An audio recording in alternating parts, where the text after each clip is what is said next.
Hello everyone! A day in my life is Girl Model Vlog as a small content creator at age of 30. Mapapasabi ka talaga ng I for the go!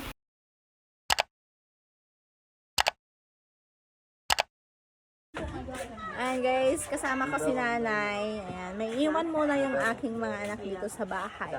Bali, ito lang naman yung bahay namin. Napakasimple, basta may masisilungan. Ayan guys, umuulan. Ayan, aalis na kami.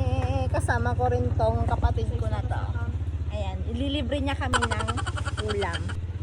Let's go! Guys, ang dulas yung daanan namin. Nauna na nga si tatay lumabas, kasama nga po ang kanyang kulong-kulong dahil nga po ay napakadulas nga po ang mga daanan namin dito. Kaya dito nga po kami dadaan sa kabila. Nababaha po talaga dito sa aming lugar. Kaya tignan nyo naman at napakadulas talaga ang mga inaapakan namin dito. Kaunting ulan nga lang ay talagang mababaha na nga po kami dito sa amin. Lalong-lalo na nga po doon sa dinaanan ni tatay ay sobrang nababaha nga doon. Pero itong dadaanan namin ay hindi naman po gaanong nababaha at medyo mataas na nga po dito.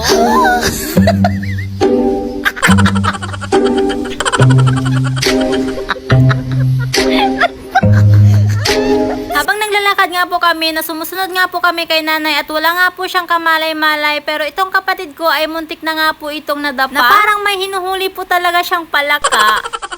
Biglaan lang naman po itong lakad namin dahil nga po nag-aantay po kami kanina na magtinda nga po sila ng mga isda dito sa aming lugar. Kaso nga lang ay wala nga po kaming mahintay. Kaya sabi ko kay nanay ay pupunta na nga lang po kami doon sa bayan para doon na nga lang po kami bibili ng aming ulam. Dahil kung hindi pa po talaga kami kikilos na bibili nga po ng ulam doon sa bayan ay wala po talaga kaming lulutuin ngayong araw. At itong kapatid ko naman ay tawa nga po siya ng tawa dahil ay muntik na naman po siyang matusok doon sa bakal ng kulong-kulong ni tatay. Pangalawa na to, kanina ay muntik na nga po siyang nadapa. Ngayon naman ay natusok nga po yung puwet niya doon sa kulong-kulong ni tatay. At kahit kulong-kulong nga po itong sasakyan ni tatay ay sobrang ganda nga po at nakikinabangan nga po talaga namin.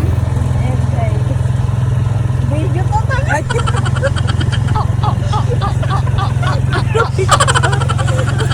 Natigil na ako sa dumi.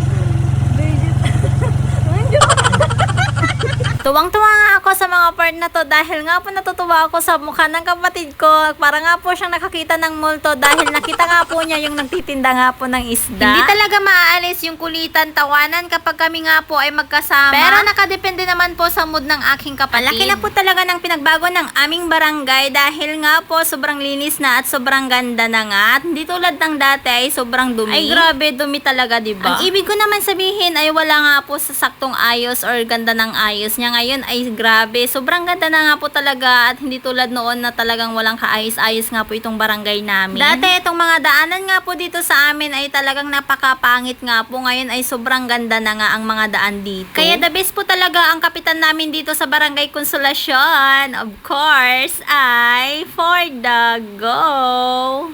Nagsyanan to tayo pala itong ang angir ko. Hindi kami pinakatanong today. Kumakan ng gitar ka. Kaya lang. Yung chicharon. Kasi may yung. Si Bradley lang balatong ng karo. Balatong. Hindi sinabi ayam tata guys. Sipot. Sipot nagtuto balatong. Balatong pa'y nagtaginap ko nila eh. Balatong matatan. Ako'y katangang parang yan hindi. Yung natsarap to di balatong mo. Hindi pa'y nakatantanan.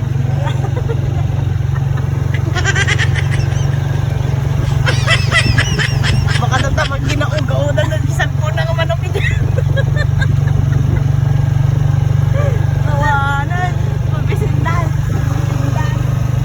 Umangtutak ko si Jaya.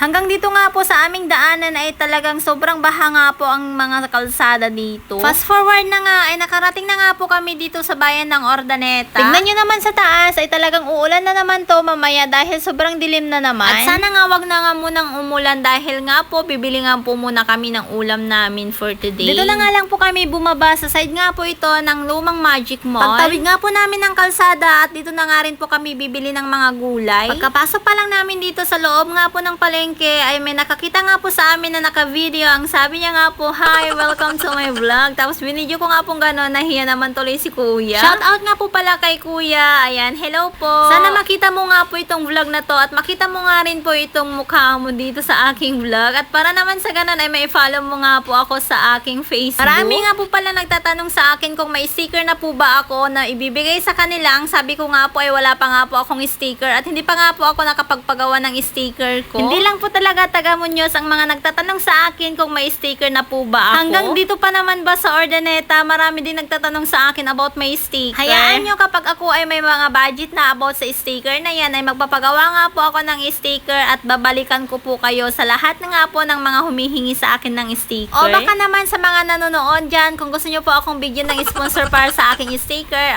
go!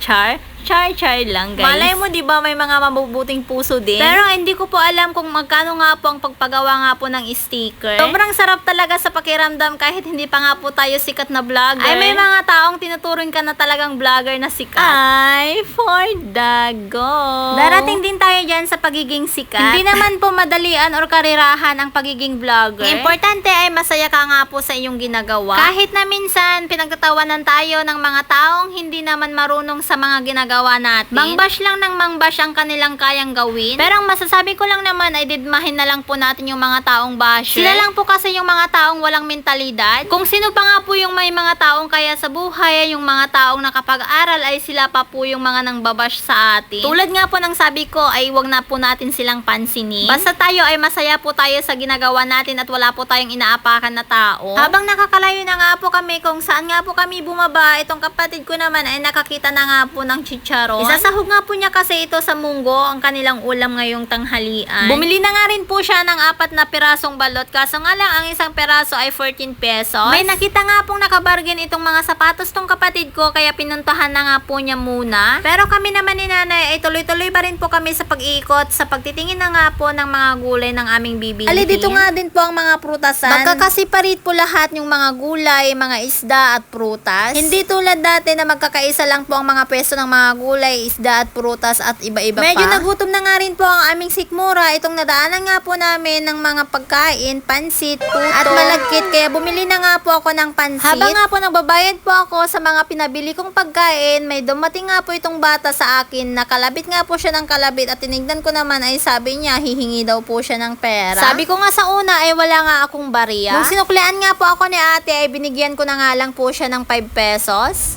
Diba? Kawawa naman ng bata, baka pambili niya ng ulam niya.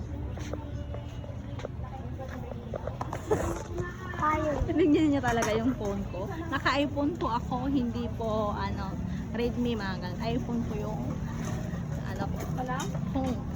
Habang nagbablog nga po ako dito mismo sa loob nga po ng palengke, nakasalubong nga po ako ni ate na nakita niya nga po akong nagvi-video. Ay grabe, nakakagulat talaga yung kanyang mukha or yung mata niya dahil nga po sobrang titig nga po talaga niya ang aking iPhone. Na ang akala mo talaga ay ngayon pa lang siya makakakita ng cellphone or yung taong nagbi-video. Kaya beware po tayo sa mga nagbablog na katulad ko sa loob nga po ng palengke kahit saan po tayo magpunta. Kapag nag-video po tayo, talagang mag-iingat po tayo dahil hindi po natin alam yung mga isip ng mga tao. Magkakalahating oras na nga po kami dito sa loob nga po ng palengke ay wala pa nga po kaming nabibiling ulam namin. Ang hirap po talaga bumili ng mga ulam kapag marami ka nga pong pagpipilian. Tinanong ko nga po kung magkano nga po ang per kilo itong labong. Ang sabi ni ate ay 100 nga po per kilo. Grabe, sobrang taas nga po pala ang mga bilihin dito rin sa Pangasinan. Sa mga gulay talaga ay sobrang taas nga po ang mga presyo nila dito. Pero kapag mag-direct ka po talaga sa mga bagsakan ng mga gulay ay talagang napakamura. Lalo na nga rin po yung mga isda dito, kapag pumunta ka po talaga sa kanilang mga bagsakan ay napakamura ang kanilang paninda. Fast forward na nga tayo, nakapalingki na nga po kami ng mga gulay nila nanay at itong kapatid ko. Naghihintay na naman po si tatay dito sa labas. Ito lang naman po ang mga binili namin dito sa palengke. Ulam po namin mamayang tanghali at mamayang hapon. Para mamayang hapon ay hindi na po kami lalabas para makapagpalengke. Para mamaya ay diretso luto na nga po. Kaninang dumating nga po kami dito sa bayan ay sobrang dilim yung kalangitan. Pero ngayon tignan nyo naman, sobrang ganda na nga po ang panahon. Siyempre kung may mga gulay nga po tayong pinalengke ay hindi naman po mawawala ang mga sahog. Kaya dito nga muna kami pumunta sa mga frozen foods. Taga-Ordaneta ka kung alam mo nga po itong mga bilihan ng mga frozen foods dito sa mismong bayan. Grabe, mapapamura ka talaga sa sobrang mura nga po ang mga bilihin dito, lalo na ang mga karne. Karne ng manok, karne ng baboy, mayroon din karne po ng baka. Syempre, meron din naman pong mga longganisa, hotdog, tocino, at marami pa nga pong iba. Total, nandito na naman po ako sa Urdaneta, ay talagang bibili nga po pala ako ng mga stocks po natin dito sa aming bahay. By the way, ito nga po pala yung reason kung bakit nga po pala kami umuwi ng Pangasinan. Bibili po talaga kami ng mga isda at frozen foods dito sa bayan dahil nga po sobrang mura po talaga ang mga bilihin dito kaysa dito po sa Muñoz ay talagang napakamahal. Bale, itong kinukuha ko nga pong mga frozen foods like hotdog, longganisa, tocino, bale nga po ang presyo nito ay 3,100. Samantalang dito sa Muñoz nga po, itong mga frozen foods nila ay nasa worth 50 pesos or 45 pesos nga po ang isa. Kaya susulitin ko na po talaga bumili ng mga ulam na stocks po namin doon sa bahay. Lalo na ngayon ay tag-ulan, may mga bagyo na dumarating, kailangan ko po talagang mag-stocks ng aming mga ulam. Para naman sa ganon, ayaw ko po talagang lumalabas-labas ng bahay kapag umuulan nga po. At anytime nga po ay pwede ka na nga pong magluto dahil nandyan na nga po lahat ng mga gusto mong iluto. Sobrang ganda talaga kapag may freezer ka at nakakapag-stocks ka ng mga pagkain. Kahit na marami nga po pala kaming stocks na pagkain dito sa bahay, ay talagang nagda-diet pa rin ako. Ay, for the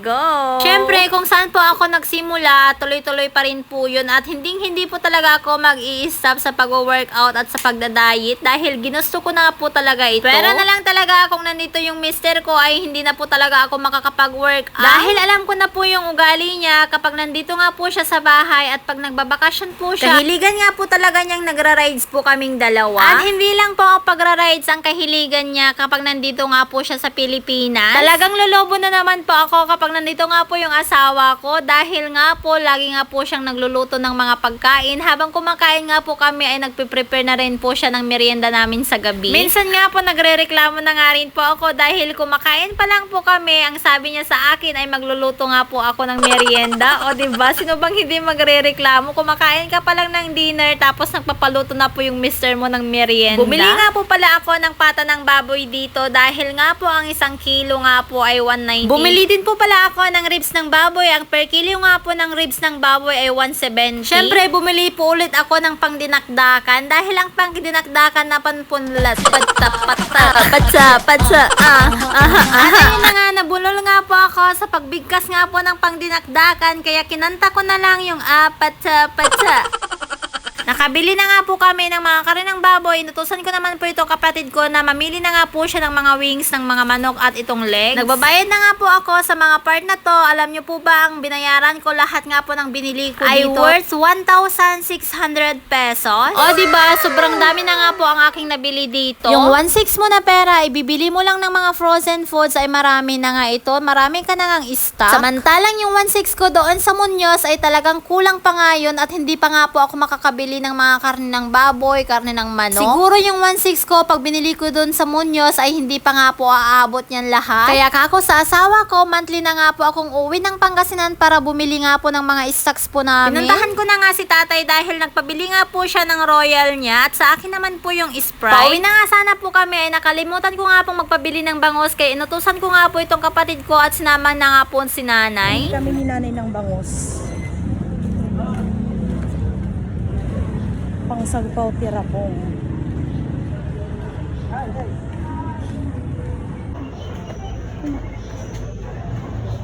Madam, nabasa.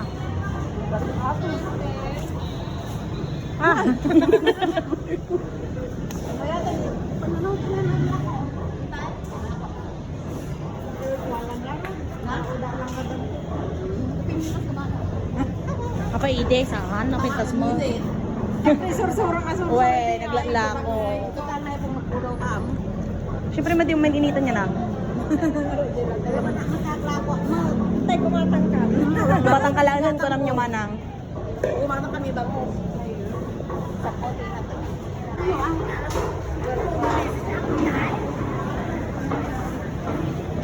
Ante, sagmamano dito bangus yo. Garlic 120, 100, 150, 160. 100. Dahil 100 lang ang ano niya. Ante, mabalinday ito ini. Na nagpili ka man ganyan. Ito, ante ka bilti pa. Ay, tira po. May isa lang. May isa lang. Thank you po. Sa gulay. Yes po. Yan. Kunwari ate di ginatang mo 100 day to yun. Idulin ko ata nagtakta. Guys, nakapito takti basik na bangos iti palengke. Nagpagatang tagamin iti bangos. Kunwari dati ginagatang. Ano yung pagpakita pa iti ka lang. Bangos. Nagninamot! Kurang di sa nga gasot. Kurang di sa nga gasot ngayon to Diyo. Datalong tinagatang medyo 100. Ito yung 100 guys. Guys, 100 pesos. Ata lang. 100 pesos guys. Oh, ito lang daw yung nabili ng 100 pesos sa bangos. So, sobrang mahal ng mga bilihin guys. Ito na lang yung nabili namin for 100 pesos. Yan. Ate tituno yung apang sagpaw yung tikwa. Sa nga gasot dayta. Wala mo. Ito na yung pansahog natin sa gulay mamayang hapon. Wala po talaga akong kamalay-malay sa prank nga po sa akin ng kapatid ko. Ang akala ko, totoo nga po yung isda na 100 pesos yung maliit na bangos. Fast forward na nga po tayo ulit at finally, nandito na nga po kami sa aming bahay at nakarating nga po kami ng maayos. Hanggang dito na lamang po ang aming video. Salamat po sa walang sawang pagsuporta at sa mga walang sawang nanonood po sa aming video. See you next time. God bless everyone.